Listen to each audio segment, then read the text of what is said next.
2021년 북미 관계 어디로? 2018년 싱가포르 북미 합의로 오랜 적대 관계를 마감하는 역사적인 변화가 올 것이란 기대를 주었던 북미 관계는 다시 대결 국면으로 들어섰습니다. 미국이 100년에 한 번 올까 말까 하는 이런 기회를 잃어버리게 된 것은 전임 미국 대통령 트럼프가 군사적 압박과 경제적 봉쇄로 북한 체제를 붕괴시킬 수 있다고 믿는 미국의 주류 정치 세력 대결주의자들의 책동을 이겨내지 못했기 때문입니다. 새로 미국 대통령 자리에 오른 바이든은 대외 정책, 특히 대북 정책에서 역대 어느 대통령보다 과거 획기적이라고 할 수 있습니다. 전임 대통령인 트럼프가 추진하려 했던 대북 관계 개선 정책이 폐기되고 있는 것은 정권이 바뀌면 통상 있는 미국 정치의 통과 의례라고도 볼 수 있습니다. 하지만 지금 바이든의 북한에 대한 입장, 한반도에 대한 이해 정도를 봤을 때 전략적 인내 간판을 내걸고 8년 동안 아무 일도 하지 못한 버락 오바마 때보다 훨씬 더 무능할 것으로 예측됩니다. 실제 바이든이 북한과 한반도에 대해 내뱉고 있는 말들을 보면 오히려 조지 W 부시를 떠올리게 하는데요. 그의 지적 능력과 정책 결정력에 대해서 심각한 의문이 드는 것은 사실입니다.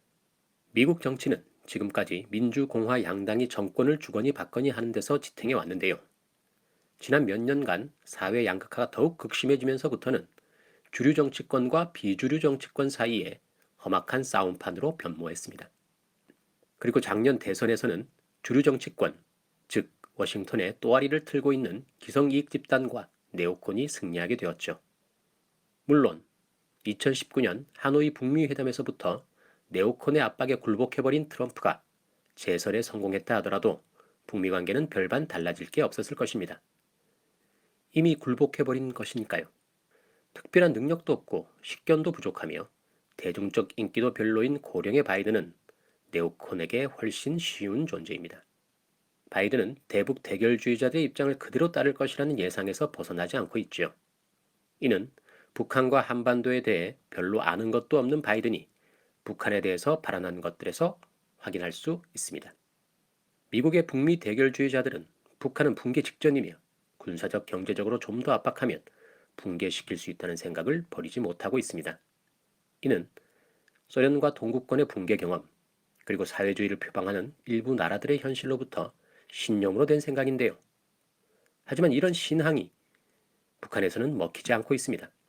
북한 붕괴론과 이를 실현시키기 위한 적대적 압박이 현실에서는 정반대의 결과로 나타나고 있기 때문입니다. 미국이 북한을 압박해온 지난 30년 동안 북한의 체제는 더 공고해졌고 군사적 능력은 더 강화되어 버렸습니다. 바이든 행정부는 최근 대북 정책을 수립하겠다면서 국무장관과 국방장관이 일본과 남한을 방문했고 북한에 대해 여러 차례 접촉 제의도 했다고 합니다.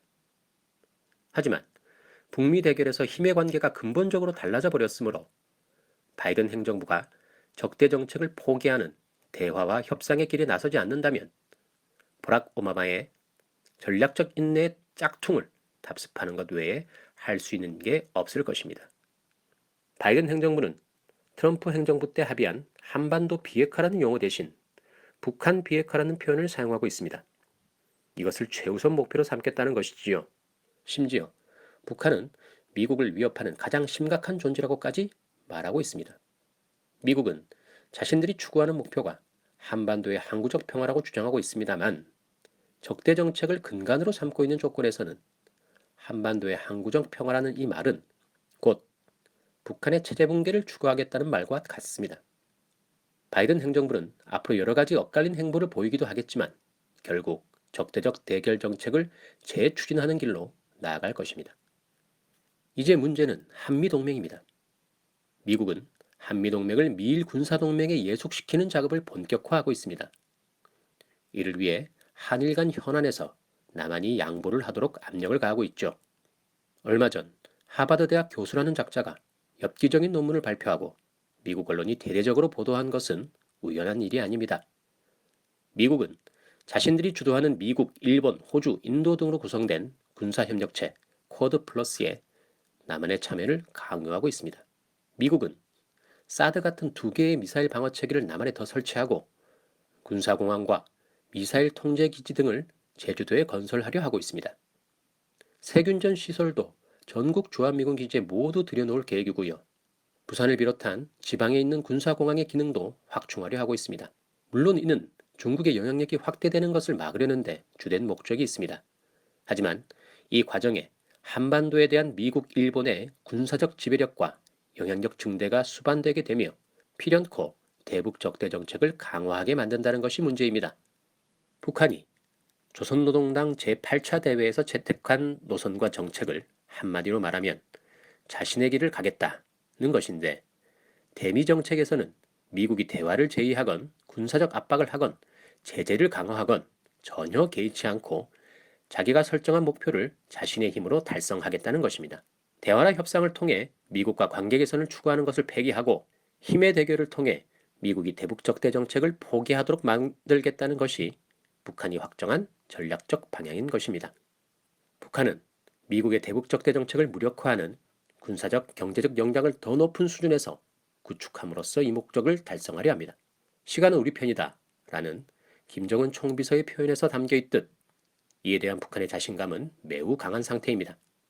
북미 관계는 이제껏 마감짓지 못한 힘의 대결을 최종적으로 결산하는 대로 나아가고 있습니다.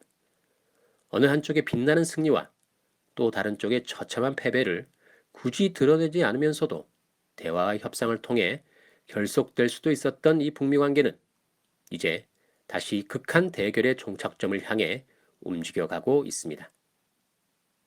여기까지입니다.